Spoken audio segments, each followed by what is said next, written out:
Alright, what's up, folks? Monday, October 10th, 2016. Rich Van Tassel here, giving you the preview of tonight's Monday Night Football game, NFC South matchup. The Tampa Bay Buccaneers at 1-3 travel to Carolina to play the Panthers at 1-3. Just a note, I did not see really much of the game at all last night. I saw Green Bay's opening touchdown. I got roped into the presidential debate, and I really regret it.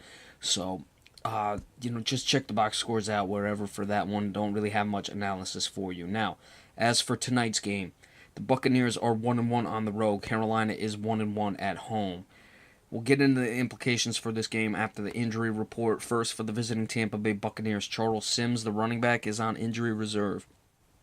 For the Carolina Panthers, three listed as out: James Bradbury, the cornerback; Michael Orr, offensive tackle; Vernon Butler, defensive tackle. Thomas Davis, linebacker; Charles Johnson, defensive end, are questionable. Now, the implications for this game with the Atlanta Falcons at 4-1, a division opponent here for both teams. The loser is really going to be in a bad way because they'll have another division loss to their name here. Carolina already has one to Atlanta. Now, Tampa Bay was able to beat Atlanta, surprisingly so.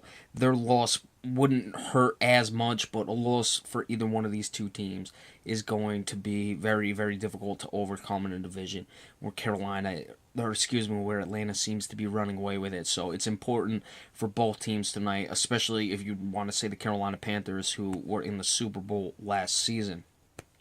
It looks like Jonathan Stewart will be back, so Carolina will have a full complement of running backs. That's very important because they have not been running the ball well with Cameron Artis Payne, or Fozzie Whitaker. Cam Newton's carrying a bulk of that. He's their top rusher this season through 4 games, and he doesn't even have 150 yards. It's a big, big problem. On 29 carries as well, so Cam Newton's getting a good yards per average carry, but he is your quarterback. If he's going to be running the ball and your leading rusher, he's got to have more rush yards than that. Simply, it can't be a situation where a guy's scrambling most of the time or, running when plays break down. True, there are some design runs for Cam Newton, but in this case, it's just not good enough for that team. So let's see if they can reestablish their running game. Cam Newton not throwing the ball great as well, already has a lot of incompletions. 56 incompletions on less than 150 passes is not good enough. Jameis Winston, on the other hand, does have 8 turnovers this far this season. That was an issue for him early last year. It seems that he corrected it towards the end of last season, but it just picked back up again in his second year, so that's a little surprising. Let's see if he can remedy the situation yet again. Carolina needs this one badly. That's why I'm picking them. Something tells me that Tampa Bay may win this game. I'm not sure. It could very well be a blowout, though, for the Carolina Panthers. I have a funny feeling about this one for Tampa Bay and the Carolina season. That things may just get out of control pretty quickly for the Carolina Panthers. I don't see it tonight. I see a nice established win by Carolina at home, able to run the ball, and they get what they need downfield.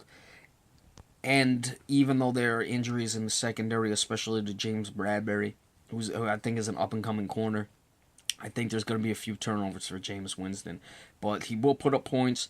Winston, that is. I like the score to be 30-27 in favor of the Carolina Panthers tonight.